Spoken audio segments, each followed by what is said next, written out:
I'm Major General Retired Bryan Watson. I'm here with Textron. And, you know, we've all in the Corps of Engineers and Combat Engineers, we've been talking about terrain shaping. We've been talking about it for a long time. And then also, how are we going to counter those that are trying to do terrain shaping against us? And so we're going to talk to Textron. We're going to start off with the XM204. You want to talk a little bit about this? Yes, sir, I'd love to. So the XM204 is Textron Systems' answer for the Army's need to fix the counter mobility gap. So for us, we went after top attack. There are other companies that are going after improved bottom attack, but ultimately we want to go after that relatively top thin armor of armored vehicles. So we have a system here that actually it detects and tracks vehicle from a good distance away.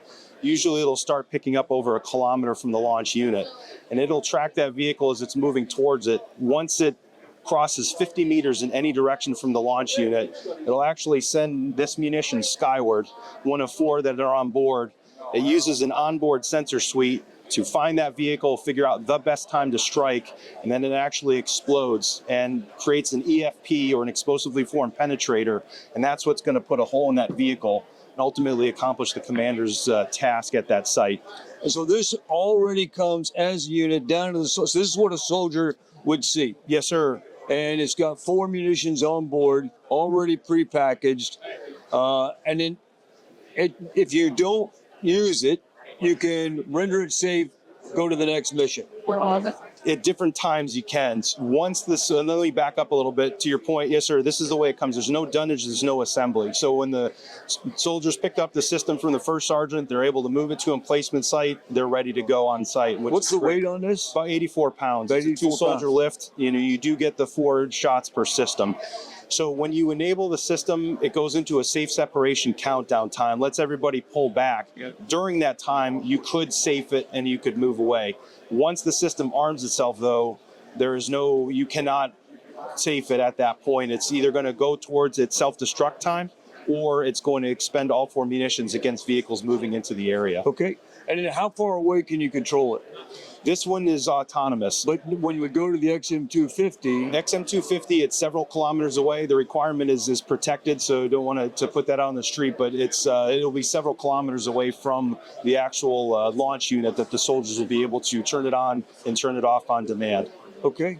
And then Textron is also not only working on terrain shaping, but also how we can counter people that are doing terrain shaping to us. And you guys are doing some work with the Goblin. What can you tell us about that? Yes, sir. We're excited about it. You know, the Goblin is the MICLIC replacement for the Army, and you know, we need to get better. We need to be able to do it faster. We need to be able to remove soldiers from the breach site. Very dangerous place on the battlefield. So for our company to look at how best to provide that solution, and we think that we've got a really competitive idea as to how we're able to detect and neutralize and ultimately be able to pass forces much quicker than and much more reliably than the MICLIC currently is able to do. And I'm sure you guys are watching what's going on in Ukraine, the amount of mine warfare that is going on there.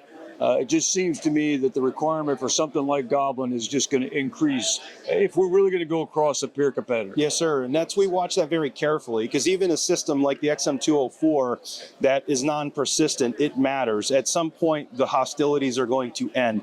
So it's one of those that with this, that you don't have a clearance mission in place.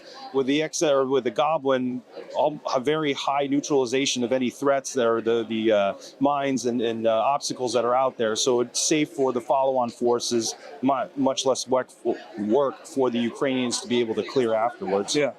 So this is the future of terrain shaping, and closely on its heels is going to be the future of breaching operations in the Goblin, and hopefully the ability to get the sapper out of the breach.